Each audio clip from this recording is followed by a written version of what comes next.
Hey Sunny friends, welcome back to the Sunny News YouTube channel.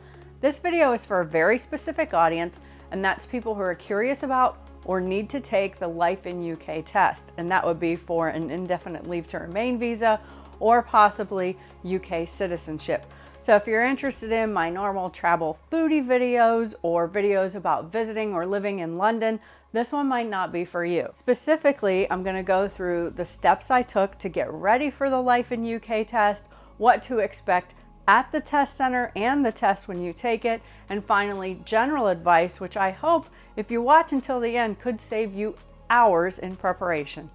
My first step to prepare for this test was I sat down on a Sunday for about 4 hours 1 month before I was scheduled to take the exam and read the official study guide book. This book was exactly what my solicitor recommended to me. I've worked with QC Immigration on 4 of my visas, and I know that they have a very high, I think it's 100% success rate. I didn't really enjoy reading my book on the Kindle because I like to take notes and have index cards when I'm preparing for big exams, but it was cheaper, and I did like that I could easily travel around London and study for the book because I had the Kindle version. Through the Americans in London Facebook group that I belong to, someone suggested a really good website that has about 40 practice tests on it. So for the following week, what I did was just as many times as I could take those practice tests. 2 weeks before the test, I sat down on another Sunday and literally typed out notes from the entire book. This took like 7 hours.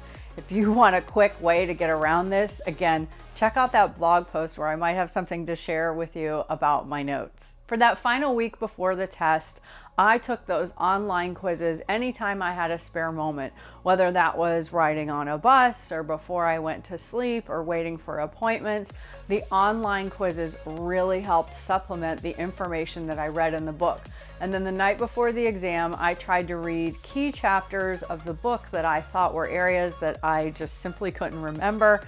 I came up with a ton of mnemonic devices, which would be different for everybody, but those things really help. I don't think I mentioned at the start of the video that I did pass the test on the first time. So if you pass the test and you have your own study tips, it would be great if you left those in the comments. And if there's other videos you might be curious in me producing, such as maybe one about my indefinite leave to remain visa, which I also got recently too, put your ideas or questions about videos in the comments as well. We arrived at 10:20 for my appointment, which was supposed to take place at 11 o'clock.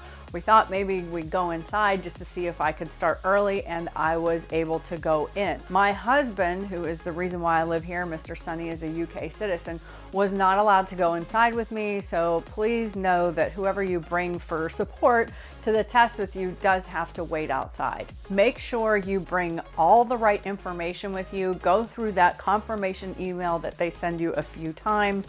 I had a tricky situation because I live here and use my husband's surname a lot, but my American passport is in my maiden name. So there was a little confusion about that. I wish I had brought my marriage certificate, but they figured it out.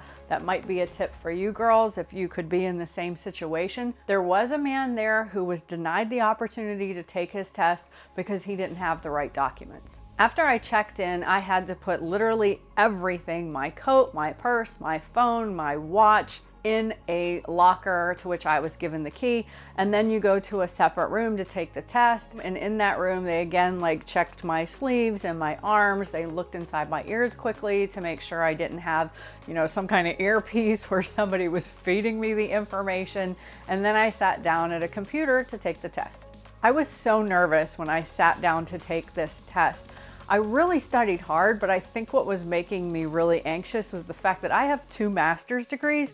So if I didn't pass this test on the first try, I was going to be incredibly embarrassed. You start with 4 practice questions, and I think I was just really overwhelmed with the process, and I was nervous about clicking the wrong button.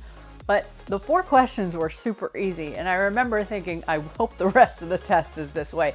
And it almost was. I was back in the waiting area by 10:50, and I had to sit there for 15 minutes to wait to find out my results.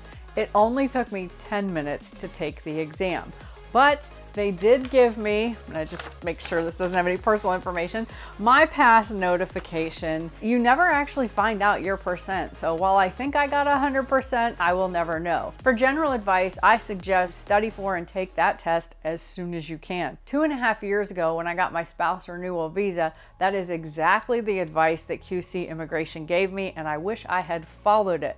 I signed up to take it in January for a test date of February. That gave me a month to study, and it also gave me 1 or maybe 2 more chances if I failed it to take it again before the visa expired. I'm pretty sure if you fail it, you have to wait 3 days to register for another test date, and that test date has to be 7 days from when you register. The only thing you have to do if you take it early is be responsible with the paperwork, because they give you 1 copy with your stamp, and you can't like laminate it. The woman at the test center told me that somebody laminated their test results so they wouldn't lose it or anything would happen to it. The home office is not going to accept a laminated copy. So as long as you're good with paperwork, take it as soon as you can. The best advice I can give you is go out and enjoy life in the UK. There were so many questions that I understood and got right simply because they were experiences I had had through my blog.